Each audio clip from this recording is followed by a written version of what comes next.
नमस्कार. महाचर्चा कार्यक्रमात आपलं मनपूर्वक स्वागत. आजचा आपला विषय आर्थिक व्यवहार आणि बदलतं चलन. 2 दिवसापूर्वीच पंतप्रधान नरेंद्र मोदी यांनी राष्ट्राला उद्देशून जे भाषण केलं, एक महत्त्वपूर्ण निर्णय राष्ट्राशी शेअर केला. तो म्हणजे 500 आणि 1000 रुपयाच्या नोटा ह्या रद्द होणार. आणि खरोखर भारतात जो भ्रष्टाचाराविरोधात जे युद्ध आहे त्या युद्धासाठी सर्वसामान्य जनतेने सहभागी व्हावं असं आवाहन केलं आणि कुठेतरी अर्थव्यवस्थेच्या शुद्धीकरणाची एक प्रक्रिया सुरू झाली असं आपल्याला वाटतंय. पाहूया पंतप्रधान काय म्हणतात.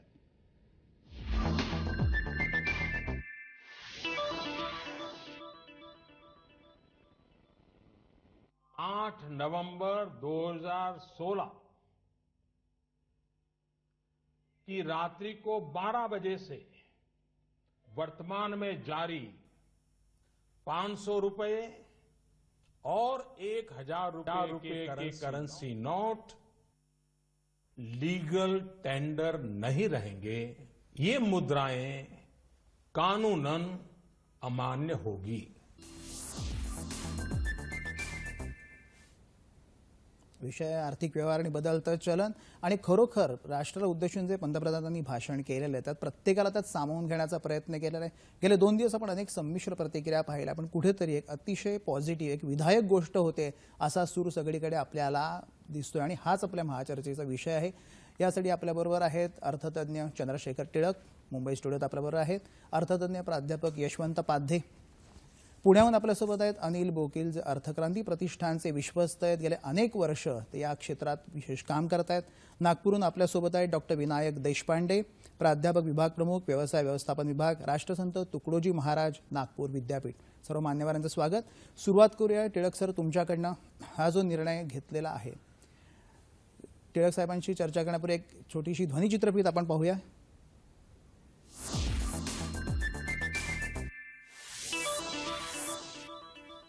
मंगळवार दिनांक 8 नोव्हेंबर रात्री 8 वाजता पंतप्रधान नरेंद्र मोदी यांनी दूरचित्रवाणी वाहिन्यांवरून एक धाडसी निर्णय जाहीर केला. 500 व 1000च्या चलनी नोटा रात्री 12 नंतर चलनातून बाद करत असल्याची घोषणा होताच सर्वांचीच तारांबळ उडाली. रात्री 8 म्हणजे सर्व प्रकारच्या पतसंस्था बंद झाल्यानंतर घोषणा केल्याने एटीएम केंद्रांवर 500 व 1000च्या नोटा भरणा करण्यासाठी लांबच लांब रांगा लागल्या. इतक्या तडकाफडकी निर्णय झाल्याने सर्वच अवाक झाले. भ्रष्टाचार, काळा पैसा, हवाला, बनावट नोटा व इतर आर्थिक गैरव्यवहार रोखण्यासाठी इतके टोकाचे पाऊल उचलण्याची ही पहिलीच वेळ. ज्यांचा कष्टाचा व मेहनतीचा पैसा आहे त्यांनी घाबरण्याचं कारण नाही असं आश्वस्त करताना पंतप्रधान नरेंद्र मोदी यांनी काळा पैसा दडवून ठेवलेल्यांची चांगलीच गोची केली आणि आपल्या कार्यप्रणालीची एक वेगळीच चुणूक दाखवून दिली. काळा पैसा जाहीर करण्याच्या जाहिराती अनेक महिने सुरू आहेत.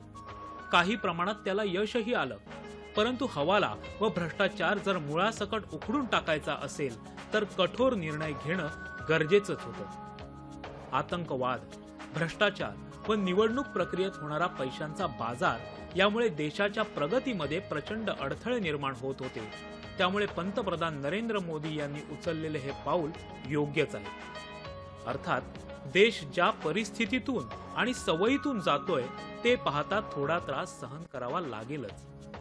या निर्णयाचे चांगले परिणाम येतीलच अशा आशेने सामान्य जनता नरेंद्र मोदी सरकारच्या सोबतच आहे. पंतप्रधानांच्या या घोषणेमुळे ये हुई ना बात आणि अरे ये क्या हुआ अशा दोन्ही प्रकारच्या प्रतिक्रिया येणं स्वाभाविक आहे. पण प्रतिक्रियेपेक्षा प्रतिसाद देणं गरजेचं आहे. बदलत्या चलन व्यवस्थेमुळे आर्थिक व्यवहार कशा पद्धतीने नियंत्रित होतील हे जाणून घेण्यासाठीच आजची ही महाचर्चा.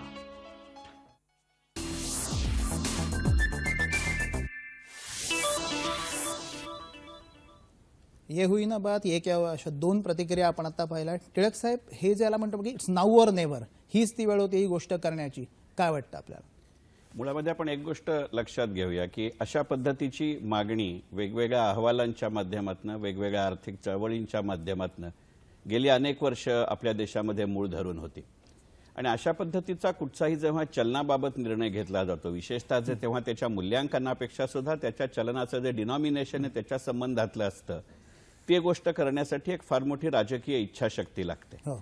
याचं कारण असं असतं की महागाईचा दर आणि चलनाचं मूल्य या दोन गोष्टी अशा आहेत की त्यांचा परिणाम हा नेहमीच सामाजिक किंवा आर्थिक असतो, पण त्याची कारणंही मात्र बहुतांश वेळेला राजकीय असतात.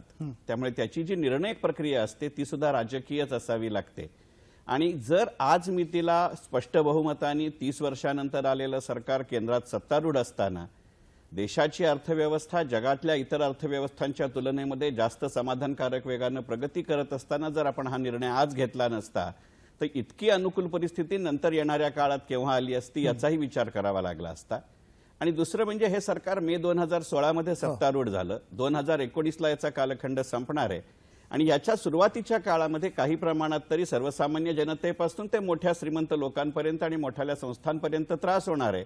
त्यामुळे हा लवकर काळ जितक्या जाईल तितक्या लवकर तो निर्णय घेणं महत्त्वाचं होतं आणि त्यामुळे आज किंवा फार फार तर पुढच्या 2 ते 3 महिन्यामध्ये असा निर्णय घेणं किंवा असा निर्णय घ्यायचा नाही हा निर्णय घेणं याला पर्याय नव्हता. पाद्यसाहेब, अनेकदा असं होतं की मागच्या वेळी पण आपण बघितलं होतं की अशा जेव्हा नोटा डिनॉमिनेशन रद्द केलं जातं पण हे यश तत्कालिक ठरतं असंही दिसून आलेलं आहे. याविषयी आपल्याला काय वाटतं? आणि मुळात 16 लाख कोटी हे 500,000 रुपयाचं चलन आता आपल्या भारतीय बाजारपेठेत आहे.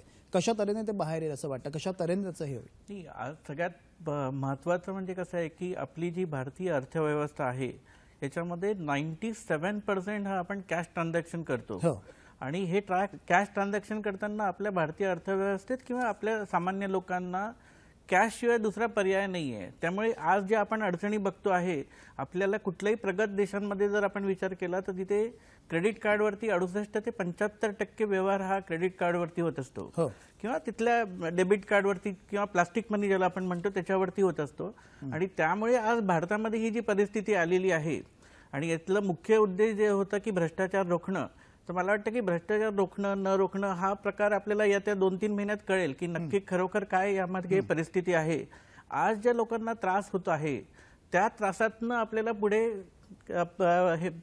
जायचं आहे आणि हे जाताना जो काही आपल्याला व्यवहार कॅशमध्ये करायचा आहे त्या अनुषंगाने आपल्याला जर विचार केला तर बँका आता रविवारी सुद्धा उघड्या आहेत. तर ज्या लोकांकडे, ज्या पेन्शनर लोकांकडे जे खरोखर पैसे ज्यांनी स्वकष्टाने केलेले त्यांना कुठलाही त्रास होणार नाहीये. जो पैसा त्रास होणार आहे त्या लोकांसाठी परिस्थिती संपूर्ण वेगळी आहे. बरोबर. तर त्या परिस्थितीमध्ये यायला अजून 2-3 महिन्यांचा अवकाश आहे. तुमच्याकडे जर खरोखर पैसे असतील तर तुम्ही 31 मार्च पर्यंत रिझर्व्ह बँकेत जाऊन भरू शकता. त्यांनी वारंवार म्हटलं की प्रामाणिक करदात्यांना यातनं काही त्रास होणार नाही असं त्यांनी म्हटलेलं आहे. पुणे दूरदर्शन केंद्रात जेव्हा तिकडे अनिल बोकीलजी आहेत. अनिलजी, आपलं स्वागत महाचर्चामध्ये. आपण अर्थक्रांती प्रतिष्ठानच्या वतीने आपण गेले कित्येक वर्ष या विषयावर काम करतायत, आपले प्रस्ताव असतात, आपण 10 कलमी कार्यक्रम दिला होता. ह्या पंतप्रधानांच्या मूव्हबद्दल काय वाटतं आपल्याला?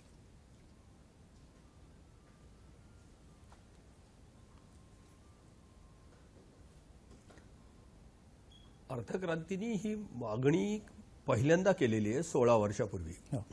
ही 16 वर्षापूर्वीची चळवळ आहे. बोला अनिलजी, आम्ही आहोत आपल्याबरोबर. आणि ह्याची इतकी अत्यंत आवश्यकता आम्हाला 16 वर्षापासून वाटते आहे. आता दोन गोष्टी मी तुम्हाला ह्याच्यासाठी याच्या मोकळ्या ह्याच्यात सांगतोय कारण हे सगळे अर्थतज्ञ इथे असताना एका गोष्टीचं विश्लेषण होणं गरजेचं आहे. एक समजलं आपण की रोखीचा पैसा आणि बँकेतला पैसा याच्यातला फरक काय आहे. अगदी सामान्य माणसाला कळेल अशा ह्याच्या भाषेत मला सांगायचं आहे की आपल्या घरातली जी पुस्तकाची आहे, आपल्या घरातल्या शेल्फ मधलं पुस्तक आणि लायब्ररीचं, पब्लिक लायब्ररीचं पुस्तक, ह्याच्यातला जो तो फरक आहे तो हा आपल्या खिशातला रोखीचा पैसा आणि बँकेतला पैसा ह्याच्यातला फरक आहे. बरोबर. आपल्या रुपयातल्या खिशातला पैसा फक्त आपणच वापरतो, जेव्हा आपण वापरत नाही तो पडून राहतो.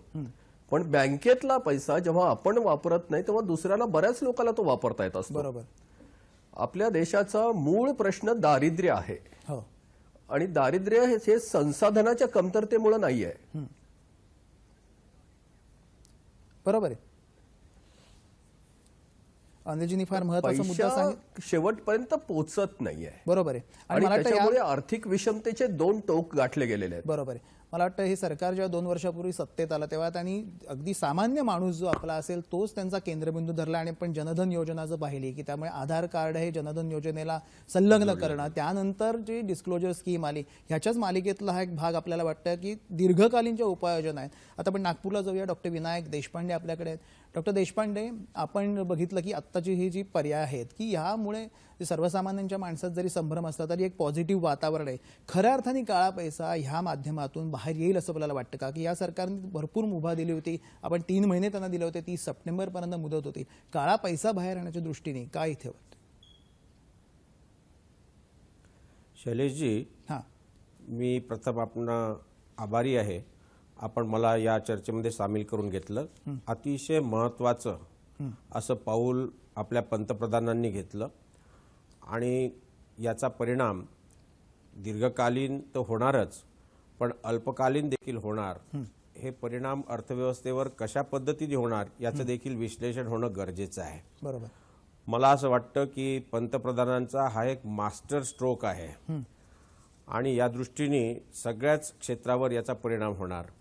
गेल्या अनेक वर्षापासून आपण बघतो आहे की आपल्या देशामध्ये हवाला ट्रान्झॅक्शन्स होत आहेत, भ्रष्टाचार होतो आहे आणि एक आपण ज्याला म्हणतो फेक करन्सी किंवा नकली नोटा, हे प्रश्न अतिशय गंभीर होत चालले होते. आणि या संदर्भात हे जे महत्त्वाचं पाऊल आपल्या पंतप्रधानांनी उचललं, मी खरं तर या शासनाला आणि पंतप्रधानांचं अभिनंदन करू इच्छितो. निश्चितच की इतकं मोठ्या प्रमाणावर हा पैसा आता बाहेर निघणार याच्यात काही वाद नाही. मला असं वाटतं की हे सगळं करताना आता काही दिवस नक्कीच आर्थिक वेदना ह्या आपल्या सगळ्यांनाच भोगाव्या लागणार आहे आणि त्या भोगायला हरकत नाही, कारण दीर्घकालीन त्याचे दृश्य परिणाम आपल्याला दिसतील आणि त्याचे फायदे सामान्य जनतेला देखील होणार, यात कुठेही मला तरी शंका नाही.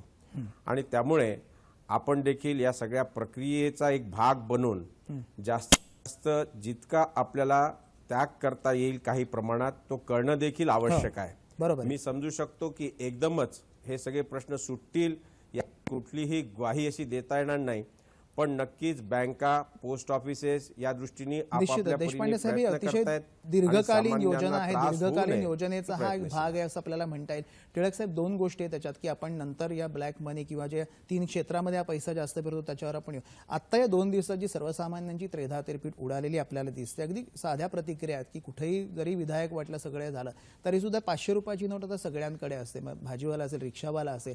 आता ही जी त्रेधा तिरपीट उडालेली आहे त्याच्यावर त्यांनी कशा पद्धतीने बघितलं पाहिजे? 2 गोष्टी आपण लक्षात घेऊया की मुळामध्येच आत्ता जो काही निर्णय झालाय त्याचे 2-3 महत्त्वाचे टप्पे आहेत.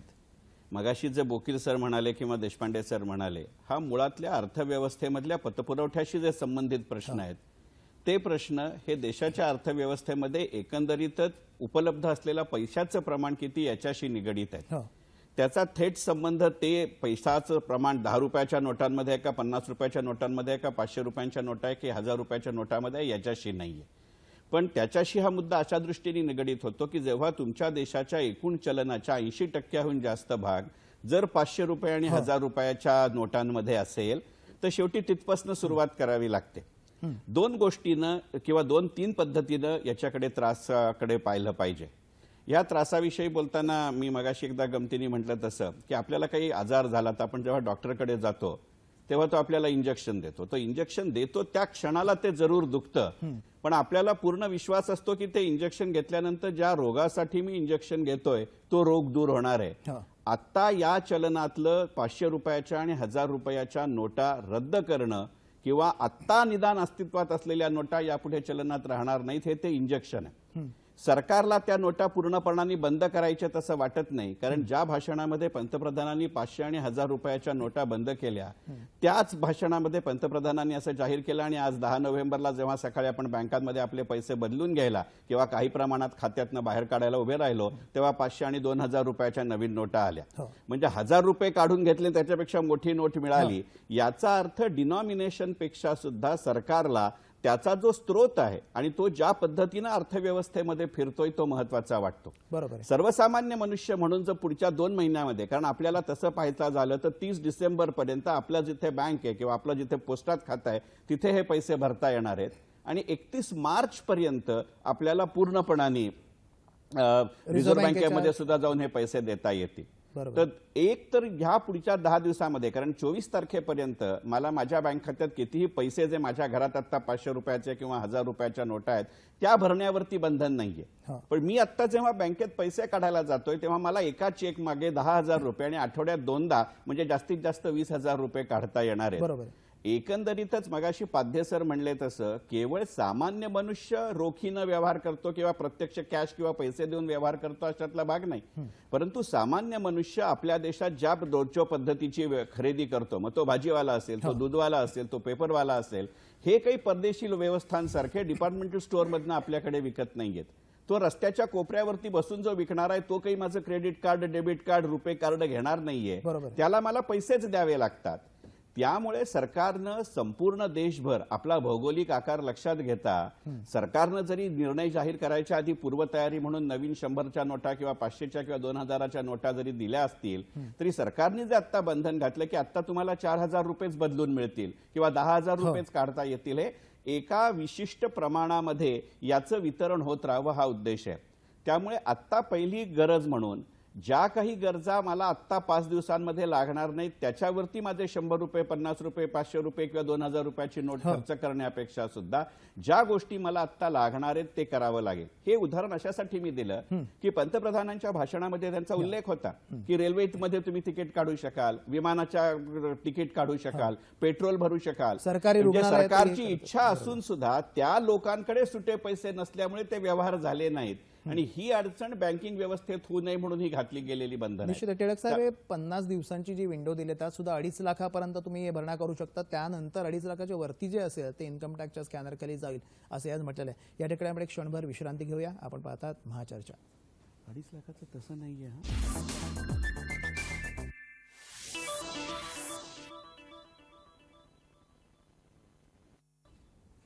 महाचर्चामध्ये पुन्हा एकदा आपलं स्वागत. पाध्ये सर, 2000 रुपयाची नोट ही जे इंट्रोड्यूस करतायत त्याच्याबद्दल पण बऱ्याच शंका कुशंका आहेत की असं म्हणतं की एकीकडे आपण काळा पैसा बाहेर आणण्याबद्दल म्हणतोय, पण 2000च्या नोटीमध्ये कुठली धूर्त खेळी आपल्याला वाटते याच्यात की ती 2000च्या नोटांच्या वापराबद्दल, त्याच्या ट्रॅकिंगबद्दल बरेच त्याच्याबद्दल गैरसमज आहेत. काय वाटतं आपल्याला? नाही, सगळ्यात पहिल्यांदा ट्रॅकिंग वगैरे असं काही नाही आहे त्या 2000च्या नोटमध्ये. आणि आपल्या फायनान्स मिनिस्टर अरुण जेटली साहेबांनी हे स्पष्ट केलं की असं कुठलीही ट्रॅकिंग ते करणार नाहीयेत, त्याची कुठली नॅनो चिप वगैरे असे काही टाकलेली नाहीये. आणि 2000ची नोट जर दिली तर आपली जी एक संकुचित वृत्ती आहे की साठा करून ठेवायची जी वृत्ती आहे, पहिलेपासून आपल्या लहानपणापासून आपण बघतो आहोत की लोक संग्रही करून ठेवतात, डब्यामध्ये नोटा ठेवतात. आज आपल्या आजी आजोबांना बघितलं तर ते डब्यामध्ये कुठेतरी मोठी जी नोट असायची ती काढून ठेवायची. तर या 2000च्या नोटेमध्ये परत जर इंट्रोड्यूस केली तर मला वाटतं लोक परत संग्रह करून ठेवण्याची वृत्ती वाढेल. आणि आपण एकंदर जर आपली साधारणतः एक मध्य वर्गांचा जर विचारणा जर आपण केली तर आपल्याला खरोखर किती रुपयांच्या नोटीची गरज आहे? 500 रुपयाची, मी एक सर्व्हेमध्ये आता जस्ट वाचलं होतं की 250 रुपयाची नोट जर काढली तर ती मला वाटतं आयडियल राहील. कारण 500 रुपयाची नोट जर आपण काढली तर ती खर्च करून मोडून परत आपल्याकडे 100-200 रुपये शिल्लक राहतात. तर त्याऐवजी जर 250 रुपयाची नोट काढली तर मला वाटतं तो एक चांगला पायंडा पडेल. आणि मध्यम वर्गांसाठी जर उपयुक्त जी अशी गोष्ट आहे ती 500 रुपयांपेक्षा 250 रुपयाची नोट. आपला जो प्रश्न होता की तो 2000 रुपयांची नोट, तर 2000 रुपयांची नोट जी 1000 रुपये आणि 500 रुपयांचं आपण आज सांगतो आहोत की भ्रष्टाचार याच्यामुळे फार वाढलेला आहे, तर 2000 रुपयांची नोट काढल्यानंतर तो थांबेल का वाढेल का दुप्पट प्रमाणामध्ये होईल याची आपल्याला साधारणतः येत्या 6 महिन्यामध्ये आपल्याला ते रिझल्ट मिळतील. टिळक साहेब, अगदी क्विक कॉमेंट याच्यावर 2000च्या याच्याबद्दल. आणि एकीकडे महागाई तर वाढली, जेव्हा 500 रुपयाच्या नोटा आला तेव्हाही हे होतं, पण महागाई इतकी वाढली की ती 500 रुपयाची नोट सुद्धा ही झाली. नाही, मुळामध्ये आपण एक गोष्ट लक्षात घेऊया की 2000 रुपयाची नोट काढली म्हणून भ्रष्टाचार करणाऱ्याच्या वृत्तीमध्ये फरक पडेल अशातला भाग नाही. कारण नोटेचा आकार किती आणि त्याचं डिनॉमिनेशन किती याच्यावरती भ्रष्टाचार होणार आहे की नाही मला माहिती नाही. मी भ्रष्टाचार केला तर किती लवकर पकडला जाऊ शकेल आणि किती मोठ्या प्रमाणावरती माझ्या सजा होईल याच्यावरती त्याचं प्रमाण जास्त असतं. 500 आणि 1000च्या नोटा आता लीगल टेंडर राहणार नाहीत असं पंतप्रधान म्हणले आहेत. आणि त्याच वेळेला आपण जेव्हा 500 आणि 2000च्या नवीन नोटा काढतोय याचा अर्थ आपण त्या डिनॉमिनेशनची नोट बंद करत नसून त्या डिनॉमिनेशनच्या नोटा बदलतोय असा संकेत या कृतीतनं मिळतो. हे आता मला म्हणावं वाटतं. बोगील साहेब, आपल्याला प्रश्न आहे, आपण जे म्हणता की अगदी सर्वसामान्यांच्या पर्यंत ह्या सगळ्या योजना पोहोचल्या पाहिजे, डिजिटायझेशन चाललंय भारतात, एवढी कित्येक करोडो खेडी असतील, सगळीकडे याचे पोचतंय, काय प्रयत्न आणखी व्हायला पाहिजे की हा झाला काळ्या पैशाबद्दलचा आहे की अधिकाधिक चांगला पैसा, चांगलं भांडवल हे सगळ्यांच्या हातात खेळावं, मग सूक्ष्म फायनान्स असेल, मायक्रो फायनान्स असेल, जे आपल्याला तळागाळात घेऊन जातं, काय कल्पना आहे आपली?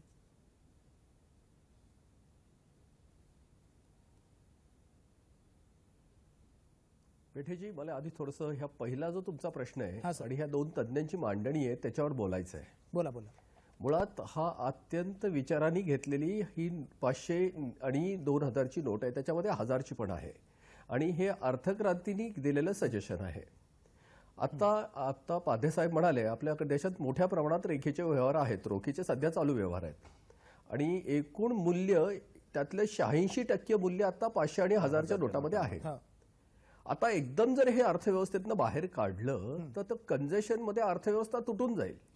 आता तुम्ही याचं मी एक उदाहरणासाठी सांगतोय की एका नॅशनल हायवेवर मोठी रिपेरी करायची गरज झाली आहे कारण तो रस्ता अत्यंत बिघडलेला आहे. तर त्याला एक बायपास द्यायला लागतो, त्याला डायव्हर्शन द्यायला लागतो तो रस्ता रिपेरी करण्याच्या वेळेपुरता. तो हे 2000ची नोट किंवा 500ची नवी नोट आणि 1000ची नोट हे डायव्हर्शन आहे. त्यापर्यंत हे सगळे व्यवहार बँकिंग व्यवहारावर किंवा याच्यावर ते शिफ्ट करायला हवेत आपल्याला. बरोबर. मोदीजी जे सतत बोलतायत की आपण कॅशलेस कडे जाणार आहोत, कॅशलेस आणि हे जे दुसरं मत आहे की याच्यामध्ये 500 आणि 1000ची नोटची किती साईज आहे त्यांनी फरक पडत नाही, तसं नसतं. नाही, एक मिनिट, ते कसं आहे, त्याचं मूळ मूल्य जे आहे हे अर्थक्रांतीने दिलेलं डायव्हर्शन आहे. 2000ची नोट यासाठी आहे कारण 1000च्या नोटेची आजची जी संख्या आहे, मूल्य नव्हे संख्या, त्याच्यापेक्षा डबल मूल्याची नोट काढल्यावर ती निम्मी संख्या लागणार आहे आणि ती पुढे एक तर आता ती अस्तित्वात किंवा चलनात आणायला सोपी पडणार आहे, त्याची प्रिंटिंगची किंमत कमी पडणार आहे आणि ती डिमॉनिटाईज करण्याला सोपी जाणार आहे. आता जी चाललेली चर्चा आहे हे 2000 रुपयाचं जे इंटरप्रिटेशन जे होत आहे सध्या ते अत्यंत वेगळं होत आहे, पण त्याचा खरा हे जे अर्थक्रांतीने ते प्रपोज केलेलं आहे आणि हे प्रपोजल खरं सांगायचं म्हणजे लोकांच्या पर्यंत व्यवस्थित जायला पाहिजे. हे जी रिपेरी करत असताना या चलन व्यवस्थेची अर्थक्रांतीद्वारे जे आपण काम करत होता, पण पंतप्रधानांनी जेव्हा सरकार स्थापन केलं तेव्हापासून त्यांचा केंद्रबिंदू राहिलेला आणि ह्या प्रकारच्या त्यांच्या भाजपच्या याच्यात घोषणापत्रात या सगळ्यांचा आधी उल्लेख होत आहे. आपण पंतप्रधान मोदी आणखीन काय म्हणत ते थोडासा विचार त्यांचा ऐकूया या ठिकाणी.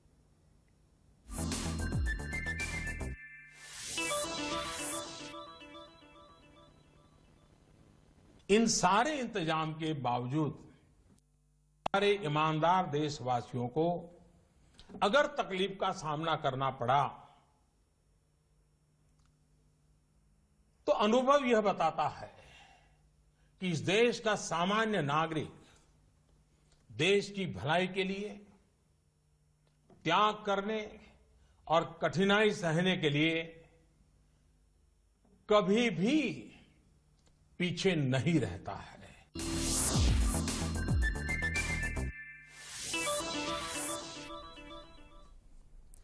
देशपांडे साहेबांकडे नागपूरला. देशपांडे साहेब, आपण आता पंतप्रधानांचं 2 याच्यापणे ऐकल्या.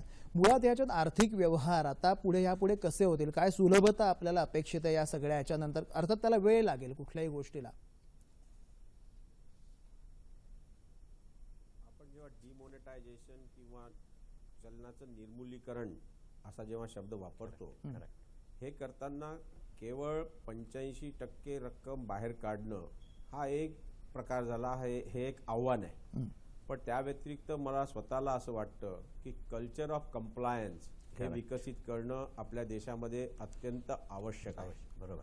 त्यामुळे हे जे पाऊल उचललं आहे या दृष्टीने कॅशलेस ट्रान्झॅक्शन्स कमी होतीलच, पण त्याबरोबर 2000च्या नोटेचा जो मगाशी उल्लेख झाला आणि टिळक साहेबांनी जे मत मांडलं, 2000 रुपयाचं चलन हे जेव्हा बाजारामध्ये येईल तेव्हा आता जे रुपयाचं जे मोठ्या प्रमाणावर डिमॉनिटायझेशन झालं आणि 500 आणि 1000च्या नोटा गेल्या, लोकांना एक प्रकारचा धाक सातत्याने वाटेल आणि कदाचित 2000 रुपयाच्या नोटा स्वतःजवळ बाळगण्याची जी प्रवृत्ती आहे, मोठ्या डिनॉमिनेशनच्या नोटा, त्या देखील कमी होण्याला मदत होईल असं मला वाटतं.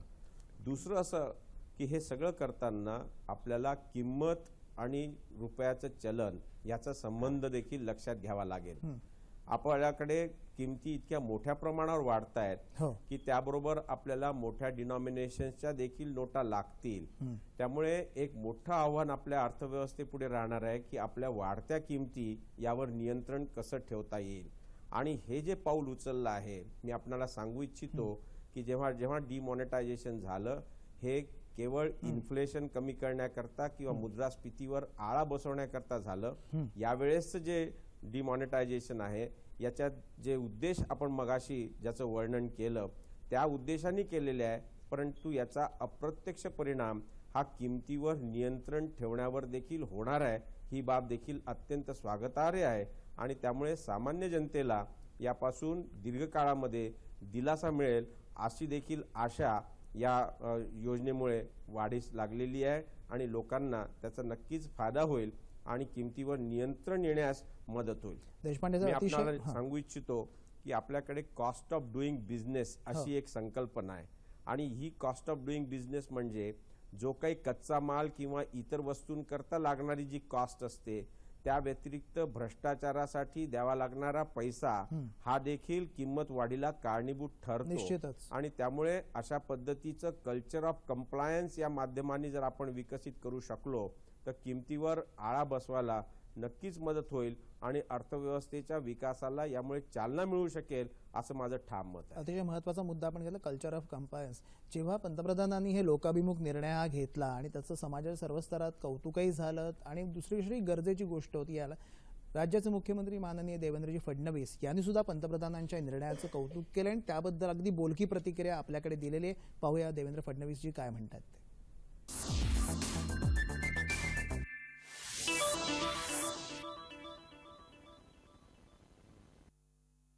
या निर्णयामुळे देशाच्या विकासातला सगळ्यात मोठा अडथळा भ्रष्टाचार आणि काळा पैसाचा हा दूर होणार आहे. देश विकासाकडे जाणार आहे आणि म्हणून सामान्य माणसांनी या निर्णयाच्या पाठीशी उभं राहिलं पाहिजे. आज अनेक लोक हे घाबरून रिॲक्शन देत आहेत. त्या सर्व लोकांना माझी विनंती आहे, घाबरण्याचं कुठलंही कारण नाही. जेवढा कायदेशीररित्या आपण कमावलेला पैसा आहे तो सगळा पैसा सुरक्षित आहे. तो पैसा कुठेही वाया जाणार नाही आहे. त्या सगळ्या नोटा आपण बँकेत जाऊन बदलून घेऊ शकतो. या निर्णयामुळे अडचणीत येतील ते केवळ ज्यांच्याजवळ काळा पैसा आहे ते.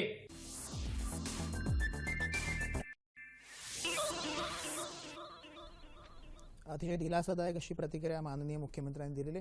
टिळक साहेब, रिअल इस्टेट किंवा पॉलिटिकल फंडिंग किंवा हे जे क्षेत्र आहे त्यामध्ये आणि शिक्षण, खाजगी शिक्षण असेल, यामध्ये काळा पैसा जास्त फिरताना आपण बघितलेला आहे. हा मुद्दा जो झाला की आता काळा पैसा बाहेर भ्रष्टाचाराला त्यातनं चाप बसेल का, पण ह्यामुळे माणसं एक इकॉनॉमीवर जो परिणाम होतो की त्यामुळे थोड्या जात असेल तर रॉंग इन्व्हेंटरीज असतात रिअल इस्टेटमध्ये, फुगवून चाललेल्या किमती असतात, त्याला काही आळा बसेल असं वाटतं का आपल्याला? मुळामध्ये आपण एक गोष्ट लक्षात घेऊ की एखाद्या गोष्टीची किंमत ही बहुतांश प्रमाणामध्ये त्याच्या मागणी पुरवठ्याच्या पद्धतीनं होते. देशपांडे सरांनी जो मगाशी मुद्दा मांडला तेच जर पुढे सूत्र न्यायचं झालं तर कुठच्याही क्षेत्रामधला होणारा फायदा हा जसा कॉस्ट ऑफ कंप्लायन्स आणि कॉस्ट ऑफ डुईंग बिझनेसवरती अवलंबून असतो तसा तो लेव्हल ऑफ कंप्लायन्सवरतीही अवलंबून असतो. जर त्या क्षेत्रामध्ये असलेल्या मागणीचं बहुतांश प्रमाण हे एका बाजूला अतिशय चांगल्या पद्धतीनं पापभिरू आहे म्हणून म्हणा किंवा दुसरा त्याच्याकडे पर्याय नाहीये म्हणून म्हणा, हा अतिशय कंप्लायंट असलेला मनुष्य आणि त्याच्यासमोर फार मोठ्या प्रमाणावरती कंप्लायंट नसलेला वर्ग असा जर झाला तर नेहमीच तिथलं काळ्या पैशाचं आणि भ्रष्टाचाराचं स्वरूप वाढतं. तुम्ही जे गृहनिर्माणाविषयी म्हणतात त्यातली खरी अडचण आपल्या देशातली अशी आहे की त्याच्यातले कित्येक व्यवहार, मगाशी देशपांडे सरांनी ज्याचा जसा अप्रत्यक्ष उल्लेख केला तसं की मी जरूर व्यवहार स्वच्छपणाने करायला तयार आहे. तुमच्या माझ्यासारखा मनुष्य जेव्हा ब्लॉक घ्यायला जातो, फ्लॅट घ्यायला जातो, तेव्हा आपल्याकडे प्रश्नच नसतो, दुसरा पर्यायच नसतो, कारण मुळात आपल्याला मिळणारा पगार हाच मुळे कर कापून आलेला असतो, त्यामुळे ते एक व्हॅलिड करन्सी असते. पण मला घर देणारा जो आहे त्याला ज्याच्याकडनं वाळू घ्यायचे, त्याच्याकडनं सिमेंट घ्यायचे, ज्याच्याकडनं विटा घ्यायचे आहेत, त्याला जर ज्या लायसन्सेसच्या बाहेरचे पैसे द्यावे लागतात ह्या गोष्टींचा विचार होतो. परंतु आपल्या असं लक्षात येईल की गेल्या 5-6 वर्षांमध्ये आपल्या देशामध्ये या सर्व क्षेत्रामधला लेव्हल ऑफ कम्प्लायन्स हा फार मोठ्या प्रमाणावरती वाढलाय. म्हणजे पूर्वी जे सर्रास 50-50 असं ब्लॅक आणि व्हाईटचं पर्सेंटेज होतं, मी कोणाचंही ग्लोरिफिकेशन करू इच्छित नाही, परंतु फार मोठ्या प्रमाणावरती ते आता 90-10-95-5 पर्यंत कमी आलेलं आहे. परंतु या निर्णयामुळे त्या क्षेत्राची मागणी कमी होईल किंवा मागणी कमी होईल अशातलं दृश्य नाही. आणि जोवर ती मागणी आणि पुरवठा यांच्यातल्या संतुलनामध्ये जो फरक आहे तो जोवर आपण अत्यंत सकारात्मक दृष्ट्या भरून काढू शकत नाही तोपर्यंत त्याचा रुपयाच्या किमतीशी किंवा मूल्याशी संबंध नसतो. पण इथे एक दुसरी गोष्ट आपण लक्षात घेतली पाहिजे की मगाशी देशपांडे सर आणि बोकील सरांनी जो मुद्दा मांडला की आधीचे अशा पद्धतीचे निर्णय आणि आत्ताचे अशा पद्धतीचे निर्णय, तर मला असं वाटतं की आत्ता 8 नोव्हेंबरला पंतप्रधानांनी जो निर्णय जाहीर केलेला आहे त्याचा आधीच्या या पद्धतीच्या सर्व निर्णयांपेक्षा सुद्धा फार मोठा आणि फार सकारात्मक प्रभाव अशासाठी जाणवेल की मुळातच एका वेगळ्या पद्धतीने आपल्या देशाची अर्थव्यवस्था उभारी घेते. आणि त्याचबरोबर या संपूर्ण प्रोसेसमध्ये, या संपूर्ण प्रक्रियेमध्ये प्रत्येक ठिकाणी अत्यंत चांगुलपणानं चेक्स आणि बॅलन्सेस आपण एस्टॅब्लिश करायला लागलोय. जसजसा हा काळ पुढे जात जाईल तसतसं याचे दृश्य परिणाम जाणवतील. आज मितीला या निर्णयातनं सरकारने जो दिलेला सिग्नल आहे, जो संकेत आहे, तो मला जास्त महत्वाचा वाटतो. कारण मला पूर्ण खात्री आहे की देशपांडे सर आणि बोकील सर माझ्या मताशी सहमत होतील की चलनाचं मूल्य आणि त्याचा आकार याचा प्रत्यक्ष प्रभावा इतकाच त्यातनं जी एक प्रतिमा किंवा संकेत आपल्याला द्यायचा असतो तो जाईल. या निर्णयातनं एक राजकीय आणि एक सामाजिक किंवा प्रशासकीय संकेत असा जातो की या देशाच्या अर्थव्यवस्थेतल्या प्रत्येक प्रक्रियेतल्या प्रत्येक टप्प्यावरती संबंधित सरकारी अर्थव्यवस्थांचं लक्ष आहे. यातनं माणसाला दिलासा मिळतो आणि त्याच वेळेला दहशत किंवा चांगल्या पद्धतीचा धाक बसतो. यातनं येणाऱ्या काळात आपल्या अर्थव्यवस्थेचं चित्र सकारात्मक होईल. जे आपण म्हणाल टिळक सर की बरोबर आहे, जगातली सगळ्यात वेगाने वाढणारी आपली अर्थव्यवस्था आहे. इथे या ठिकाणी क्षणभर विश्रांती आपण घेतोय.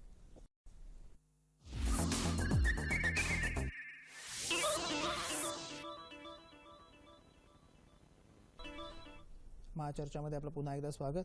पाध्यसाहेब, यामध्ये एक मुख्य मुद्दा असा की समांतर अर्थव्यवस्थेचं प्रमाण कमी व्हायला कशा प्रकारे मदत होईल. दुसरी गोष्ट, समांतर अर्थव्यवस्थेचे जे भाग होते, काही छोटे घटक असतील, ते जे बाईंग डिसिजन असतात, आपली इंडिया म्हणजे डोमेस्टिक कन्झम्पशन स्टोरी आहे, इथे देशांतर्गत जी पण गुंतवणूक होतीये ती या समांतर अर्थव्यवस्थेचा कदाचित भाग असतील. म्हणजे फ्लॅट्स वगैरे मोठ्या खरेदी सोडून द्या, पण फ्रीज असेल, टीव्ही असेल, बाईक असेल, अशा प्रकारच्या खरेदीचे डिसिजन्स आहेत ते जर या मंडळींनी पोस्टपोन केले की आत्ता नको, ह्या सगळ्या गोष्टी चालू आहेत 2 महिने 3 महिने, त्याचा कुठेतरी इकॉनॉमीला थोडासा फटका बसेल असं नाही वाटत आपल्याला? या ठिकाणी सगळ्यात महत्त्वाचं जे टिळक साहेब आता म्हणाले की आपल्याला एक डिसिप्लिन हवी आहे अर्थव्यवस्थेला. आज आपण काय करतोय की कॅश नाही आपल्याकडे म्हणून सगळे प्रॉब्लेम आलेले आहे. पण आपली आर्थिक व्यवस्था आज एवढ्या छोट्या स्तरावरती आहे, आर्थिक व्यवस्था म्हणजे कॅश मधलं मी म्हणतोय की साधारणतः 97% लोक, जसं मगाशी मी म्हणालो की 97% लोकांना कॅशच वापरायची असते.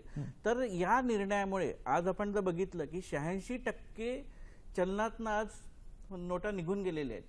कारण जसं आपण म्हटलं की 500 आणि 1000 रुपयाच्या 86% आपला पुरवठा हा 500 आणि 1000 रुपयावरती आहे. तर आज लोकांना जी डिसिप्लिन आपल्याला आवश्यक आहे की तुम्ही बँकिंग व्यवहाराकडे वळा आणि आकर्षित व्हा. त्यामुळे आज कुठलंही तुम्हाला जर फ्रीज घ्यायचा असेल, टेलिव्हिजन घ्यायचं असेल तर क्रेडिट कार्डची संख्या बऱ्यापैकी जास्ती आहे. त्यामुळे हा जो मध्यमवर्गीय लोक आहे हे डिसिजन पोस्टपोन करणार नाही. कारण याच्यातले बरेचसे हे जे आहे ते लोनवरती सुद्धा तुम्हाला आज उपलब्ध किंवा जे आपल्याला कन्झ्युमर ड्युरेबल गुड्स जे आपण म्हणतो, अगदी वाहनं सुद्धा हे अवेलेबल आहे. त्यामुळे हा जो समाज आहे हा आजही तिकडे बँकिंग ट्रान्झॅक्शन मधनच आहे. आपला जो मुख्य हे आहे की या निर्णयाचं सगळ्यात महत्त्व जे आहे की कल्चरल डिफरन्स जो आपण जे फॉरेन कंट्रीज मधलं बघतो किंवा आपल्याकडलं बघतो, तर त्यांचा जर आपण नेहमी विचार करत असो की हे आपल्याला फॉरेन सारखं करायचं असेल तर त्यांची डिसिप्लिन आपल्याला पाळायला पाहिजे. ऑस्ट्रेलिया म्हणा किंवा न्यूझीलंड म्हणा किंवा अमेरिका म्हणा, या ठिकाणी फक्त कॅश व्यवहार हे 9% आहेत, पूर्णतः कॅशलेस सोसायटी. कॅशलेस. तर जे मोदीजींचं म्हणणं होतं की आपल्याला भारतीय व्यवस्थेला कॅशलेस याच्याकडे घेऊन जायचं आहे, तर मला वाटतं या 2-3 दिवसामध्ये ही एक रिहर्सल आहे. बरोबर आहे. तर त्या दृष्टीने आपण बघायला पाहिजे. राज्याचे वित्तमंत्री सुधीर मुनगंटीवार यांनी सुद्धा या निर्णयावर आपली एक छान प्रतिक्रिया दिलेली आहे. पाहूया सुधीर मुनगंटीवार काय म्हणतात.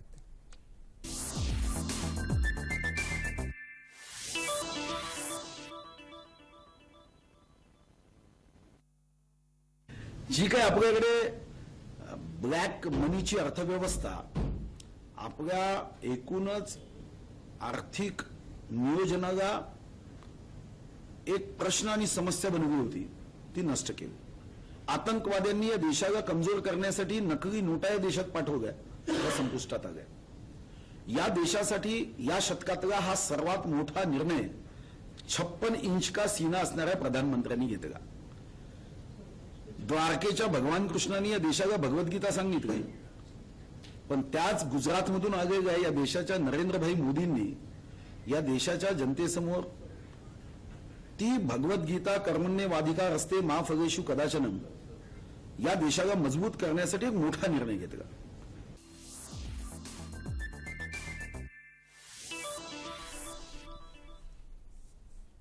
बोकील सरांकडे जाऊ. बोकील सर, जे कॅशलेस सोसायटीचं आता पादेसरे म्हणाले किंवा पंतप्रधानांच्या आपल्याला दिसतं की अधिकाधिक आपण जेव्हा सोशिओ इकॉनॉमिक कॅटेगरीमध्ये आपण CDE या कॅटेगरीत जातो, जिथे काही सुविधा, प्राथमिक सुविधाही नाही आहे, तिथपर्यंतच ही चळवळ न्यायची असेल. मी चळवळ अशा अर्थी म्हणतोय की हे एक मिशन पंतप्रधानांनी सुरू केलेली आहे.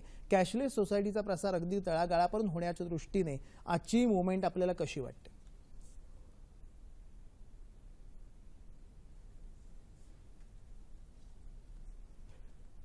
आताचं तंत्रज्ञानावर आपण श्रद्धा ठेवायला हवी.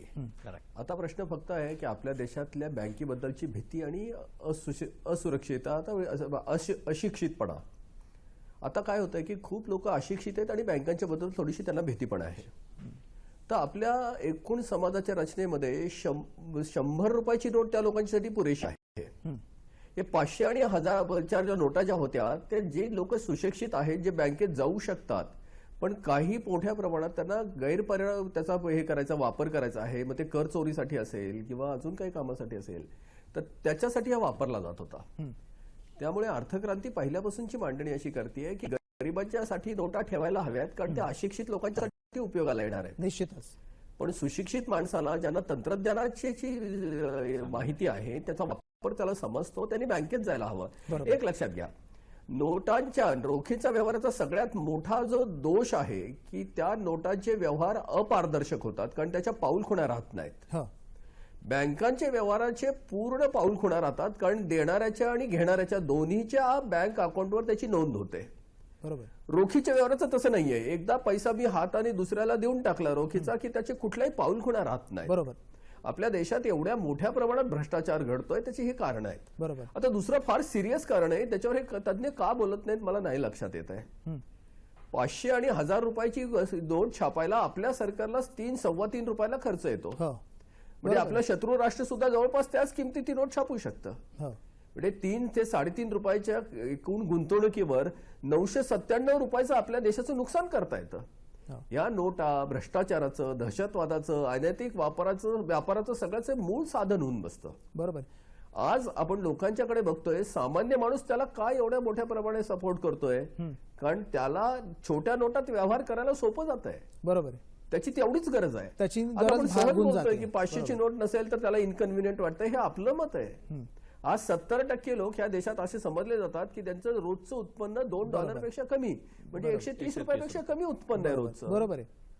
मग या लोकांना 500 आणि 1000ची नोटाची गरजच नाहीये. उलट हा पैसा मोठ्या नोटात गुंतल्यामुळे तो बँकात येत नाहीये, म्हणजे पब्लिक डोमेन मध्ये येत नाहीये. बरोबर. आणि त्यातनं कर्ज महाग होत आहे. मला वाटतं बोकील साहेब, तुम्ही अतिशय महत्वाचा मुद्दा मांडलात. गरीब लोकांचे त्रास आणखी वाढतायत. लायब्ररीत गेली पाहिजेत. घरातली पुस्तकं जी मूल्य आहे. कार्यक्रमाच्या उत्तरार्धात मी या बँकिंग क्षेत्रावर येणार की कर्ज स्वस्त होतील किंवा स्वच्छ भांडवल आता बँकांकडे या डिपॉझिट्स नंतर असंही वाटतंय. या ठिकाणी क्षणभर विश्रांती आपण घेतोय. आपण पाहतात महाचर्चा.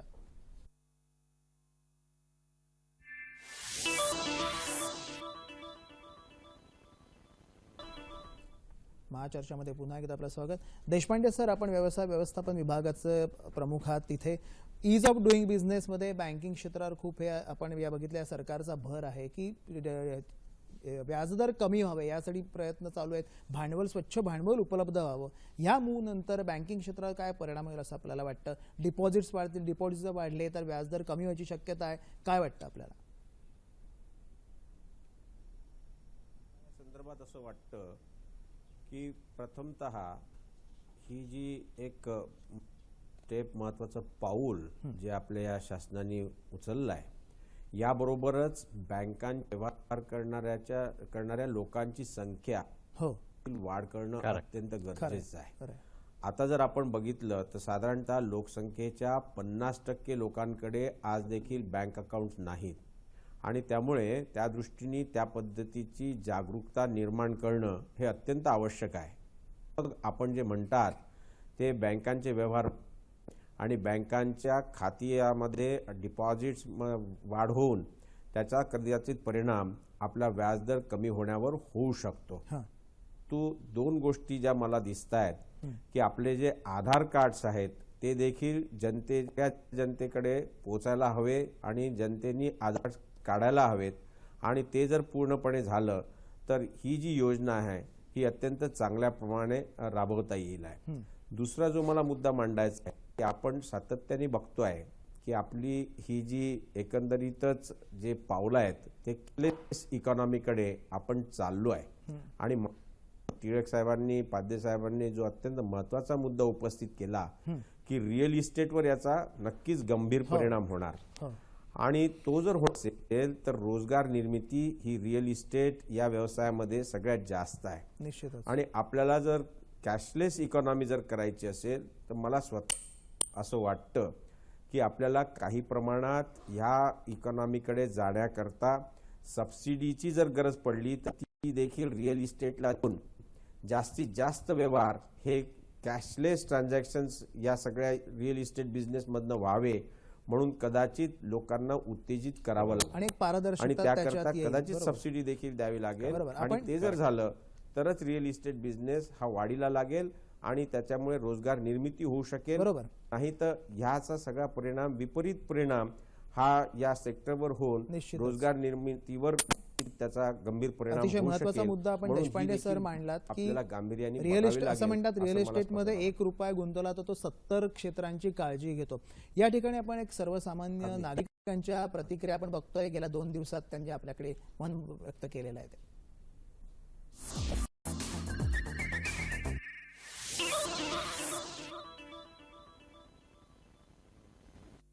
खरं म्हणजे काय माहिती आहे, सर्वसामान्य जनतेला थोडासा त्रास होतोय आणि तो त्रास सहन करायलाच पाहिजे. कारण पंतप्रधान मोदीजींनी जी ही काही गोष्ट केलेली ते खरंच खूप चांगली आहे. त्याचा रिझल्ट आज नाही मिळणार पण उद्या परवा कधीतरी मिळणारच आहे. आणि जे सर्वसामान्य जी जनता आहे आता त्यांना जो त्रास झालेला आहे तो क्षणिक त्रास आहे. कारण सर्वसामान्य जनतेकडे 500च्या 4-5 नोटा असतील, 1000च्या 1-2 नोटा असतील, पण त्यांना ते कधी माझ्या बँकेत जाते आणि फिक्स राहत आहेत असं झालं. त्यामुळे आज पहिल्या दिवशी साधारण ज्यांच्याकडे 4-5 500च्या नोटा, 1-2 हजाराच्या नोटा आहेत तीच लोक गर्दी करतायत लाईनला. एक्चुअली हमारे घर में शादी है तो प्रॉब्लम हो गया. मंडे को शादी है तो अभी पैसे लोकांसाठी लोकांनी पण कोऑपरेट केलं पाहिजे का. ह्या बँकेचं जे इन्फ्रास्ट्रक्चर आहे, बँकेला अनुभव नसतो कधी कशा लाईन घ्यायच्या, कसं लोकांना एंटरटेन करायचं. प्लस त्याच्यामध्ये लोकांनी असं समजलं ज्यांचे एफडीज आहेत, ज्यांना चेक्स भरायचे आहेत त्यांच्यासाठी त्यांनी वेगळी सुविधा केली पाहिजे. आउटसाइड काउंटर ठेवले पाहिजेत. प्लस जिथे कॅश ट्रान्झॅक्शन आहे, जिथे एक्सचेंज आहे त्या लोकांनाच व्यवस्थित लाईनीमध्ये सोडलं पाहिजे.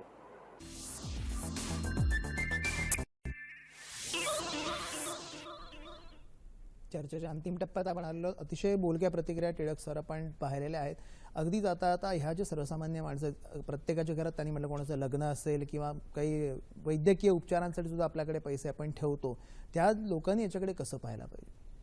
मुळामध्ये एक गोष्ट लक्षात घ्या की हा जो निर्णय आहे तो इतका आकस्मिक होता की आजारपण, लग्न अशासारख्या ज्या गोष्टी आहेत तेव्हा मनुष्य मुळात आधी मानसिकदृष्ट्याही नाही म्हटलं ते एका वेगळ्या पद्धतीनं धास्तावलेला असतो. लग्नात चांगल्या पद्धतीने असेल तर आजारपणात वाईट पद्धतीने असतो आणि अशा वेळेला आपल्या प्रत्यक्ष गरजेपेक्षा थोडी जास्त रक्कम हाताशी ठेवण्याकडे आपल्या एकंदरीतच भारतीय समाजाचा कल आहे. ही जी अतिरिक्त मागणी आहे त्यातनं निर्माण होणारी जी उत्कंठा आहे, त्यातनं निर्माण होणारं जे प्रेशर आणि टेन्शन आहे ते आत्ता जास्त बोलत आहेत. परंतु त्यातल्याच एका प्रतिक्रियेमध्ये सांगितलं असं की हा निर्णय आम्हाला मान्य आहे, फक्त आत्ता या घडीला अडचण येते. या दृष्टीने पण एक गोष्ट लक्षात घेऊ की आता जेव्हा देशपांडे सर असं म्हणाले की बँकेच्या बाहेर असलेल्या लोकांचं प्रमाण जास्त आहे, तर या दृष्टीनं या निर्णयाशी नसेल, पण एकंदरीतच या सरकारच्या काळात गेल्या 2 वर्षात ज्या वेगवेगळ्या नवीन संस्थांना बँकांची लायसन्सेस मिळाली, मग त्या छोट्या पेमेंट बँकांपासून बंधन किंवा IDFC सारखे असेल, तर आपल्या असं लक्षात येईल की मुळात अशा बँका जे बंधनचं विशेषतः बँकेचा कोणता प्रचार करायचा म्हणून नव्हे, तर मुळात त्याचा निकष असा होता की जिथे अनबँकिंग सेक्टर जास्त आहे तिथे ज्यांचं मुळातलं कार्यक्षेत्र आहे अशा लोकांना दिलं जाईल. आणि या दृष्टीतनं बँकांच्याकडे येणाऱ्या पैशाचं प्रमाण हे केवळ आता मला असलेला पैसा तिथे ठेवायचा आहे म्हणून वाढणार नाहीये, तर बँक लोकांच्या दारात अशा पद्धतीनं वाढतंय. याचं साधं बोलकं उदाहरण घ्या की संपूर्ण जी सरकारी माहिती पत्रकं या बाबतीतली आहेत त्याच्यात बँकांच्या बरोबरीने पोस्टांचा उल्लेख आहे. संपूर्ण बँकिंग सेक्टरचं देशामध्ये एकूण जर 1.5 लाख शाखा असतील तर एकट्या पोस्टाच्या त्याच्या स्वतःची ऑफिसेस ग्रामीण डाक सेवकाच्या माध्यमातून 18 लाख ठिकाणी संपर्क केंद्र आहेत.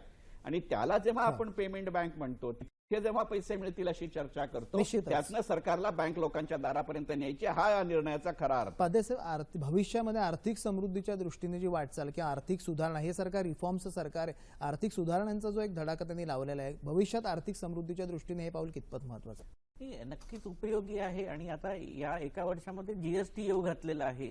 दोघांची जर आपण सांगड घातली तर आर्थिक सुव्यवस्थेकडे आपण जात आहोत.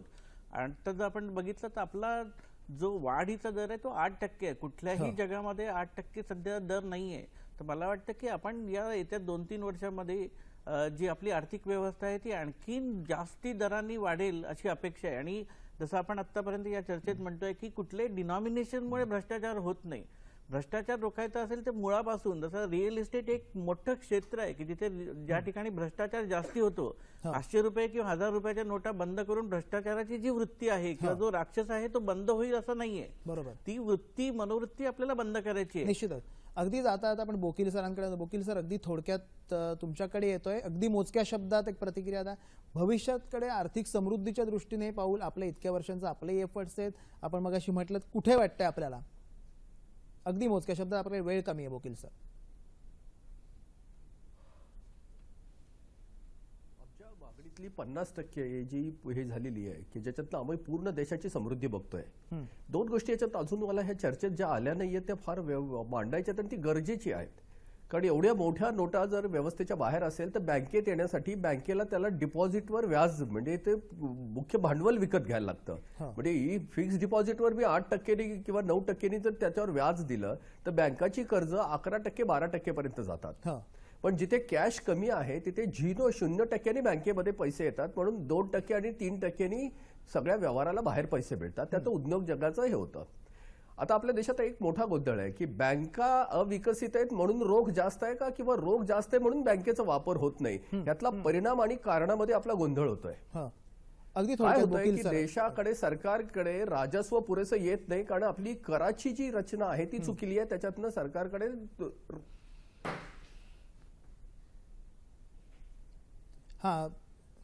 टिळक साहेब अगदी जातात, आपल्याकडे वेळ की मगाशी पाध्ये सरांनी जो मुद्दा मांडला होता की आत्ताच्या ही स्टेप आणि जीएसटी 1 वर्षांनी जो येतोय हे एक दीर्घकालीन व्यूहरचनेचा एक भाग आपल्याला वाटतो का? जसं आपण की आधार असेल, आधार जनधन पासून तर हे सगळं की जीएसटीचं जे यश अपयश जे काही असेल ते त्याच्यावरती अवलंबून आहे की कुठच्या प्रक्रियेतल्या एका टोकापासून दुसऱ्या टोकापर्यंतच्या प्रत्येक व्यवहाराचे संकेत खुणा त्या व्यवस्थेत राहतील.